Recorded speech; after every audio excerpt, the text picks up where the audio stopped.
What's going on, everyone? Welcome back to the channel. So this is actually the first time I'm ever going to talk about the Samsung Galaxy Note 10 and all the leaks and rumors that are suggesting, what it's going to look like, what it's going to be. And normally I talk about leaks and stuff, but dude, the Samsung Galaxy Note 10 has had some huge revelations just even in the last couple of days and even in the last couple hours. So if you don't know, the Galaxy Note 10 is going to be the successor to the Galaxy Note 9, which I do have in the house. I just haven't reviewed yet. So I'm going to review it, do a double eye swipe. Obviously, it's still worth it, but just an updated review on it. But in terms of the successor to that, the Samsung Galaxy Note 10, let's just go ahead and see what it's supposed to bring to the table. And so far, what we know right now, I'm telling you right now, this thing is going to be a pretty big successor to the Note 9. It's going to be a pretty big deal in my opinion. Now, the price range is going to be somewhere around $1,100 to $1,200 for the price point for it starting off at. And it's super expensive, I understand. But because of the Galaxy S10 Plus, it only makes me think that this is probably more accurate, that this specific price tag, maybe it's going to be a little bit cheaper here and there, but they want that discrepancy between the prices, so it almost makes sense for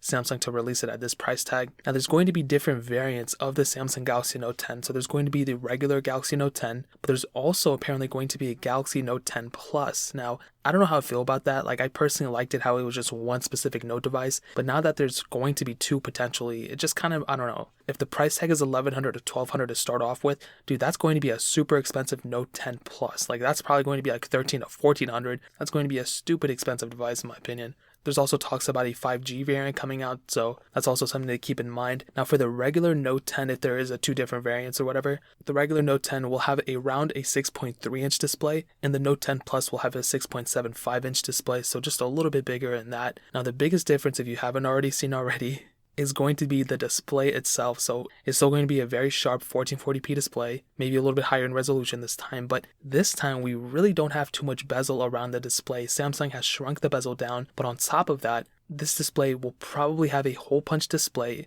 but this time the hole punch is not going to be in the corners, it's going to be straight and dead in the center. And I don't know how I feel about that. I mean, it's going to take some getting used to. It definitely looks a little weird, but I'm sure everyone will get used to it. It just kind of looks a little funny, especially if the corners are kind of sharp, how they're kind of presenting to be. It's definitely going to make its rounds in the meme community on Twitter and stuff. People are going to make fun of it, but you know what? As long as that hole in the center isn't humongous, I think it's going to be okay. Now on the back, it's going to have a triple camera setup, but this time, instead of the Galaxy S10 and even the Note 9s, it's not going to be a landscape way, it's going to be a portrait. So it's going to look more like the iPhone XS than it does like with the Galaxy S10, for example. Now here's the weirder thing. Some people are kind of saying that the power button, which is normally on the right side, is not going to be on there anymore. Instead, it could potentially be fused in with the Bixby button. So it could be like a single press could mean shutting off and turning on the screen, but a long press could potentially mean triggering Bixby. So that means that if you want to restart a device, we'll have to like hold down the volume button and the power button at the same time, something like that. Some other people are saying that there's still going to be a power button on the right side. It's just going to be a capacitive one. So I don't know,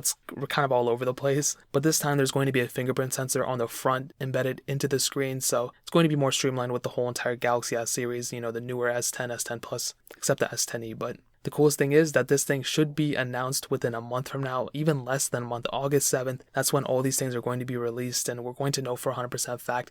And best believe the boy on this channel is going to pick one up. I'm going to compare it against all the other Samsung phones that have probably ever existed. So you'll practically feel like you own that device once I'm done reviewing it, to be honest. Still, none of this stuff is like verified 100%, but this is potentially what it's going to bring, man. If you guys have any questions or anything, leave it down in the comment section below. Hit that like button, that'll mean so much, but definitely hit that subscribe button. Every single subscriber that we get really does count, so it'll mean so much if you guys could hit that. Also, check out the other links down in the description as well. My Twitter, my Instagram, my second channel, all those links are linked down below. I would really appreciate if you guys could check it out.